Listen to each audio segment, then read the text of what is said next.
Long live the king.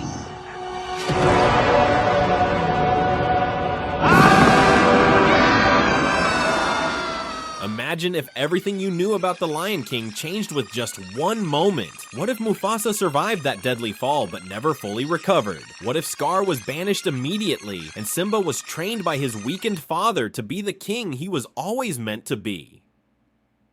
Today, we're diving deep into an alternate Lion King story where the fate of the Pride Lands is rewritten and family bonds are tested like never before. In the original story, Mufasa dies tragically trying to save Simba from a wildebeest stampede, pushed off the cliff by his own brother, Scar. But what if Mufasa had clung to life just long enough to survive the fall? In this alternate timeline, Mufasa's fall leaves him severely injured, and both physically and mentally. His once mighty roar is now weak, and his powerful presence diminished. Though he is alive, he knows deep down that his days as king are limited. This near-death experience changes everything. Filled with pain, but also fierce determination, Mufasa immediately confronts Scar, banishing him from the Pride Lands forever. No more deceitful plots, no more hidden threats. Scar becomes an outcast, left to wander alone. With Scar gone, Mufasa's focus turns entirely to Simba. He knows that the future of the Pride Lands depends on his son, and that Simba must be ready to take the throne far sooner than anyone expected. But there's a heavy weight on both their shoulders. Mufasa trains Simba harder than ever before. He teaches him not just the ways of the king, but the importance of courage, honor, and responsibility. Lessons sharpened by the knowledge that Mufasa might not be there to protect Simba forever.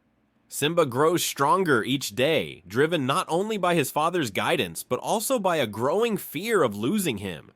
This pressure shapes Simba into a leader much earlier than in the original story. He's no longer just a curious cub. He's a determined young lion preparing for a destiny he never wanted to rush. Meanwhile, Scar, bitter and enraged by his exile, watches the Pride Lands from the shadows. His hatred for Mufasa and Simba only grows deeper. Scar's exile is harsh, and the years alone fuel his thirst for revenge. Unlike the original timeline, Scar has no immediate access to the Pride Lands. Instead, he becomes more cunning, planning a way to return stronger than before. Years pass, and Scar finally returns, not just to reclaim the throne, but to destroy what Mufasa has built and what Simba is destined to inherit. The Pride Lands are tense. Without Mufasa's full strength and with Scar's bitterness fueling his assault, the kingdom faces one of its darkest moments. But this time, Simba is ready. He stands alongside his weakened father, combining his youthful strength with Mufasa's wisdom and experience. The battle between Simba, Mufasa, and Scar is intense. Scar expects an easy victory, believing Mufasa's weakened state makes the kingdom vulnerable. But Simba surprises him. His training, his courage, and his love for his father shine through.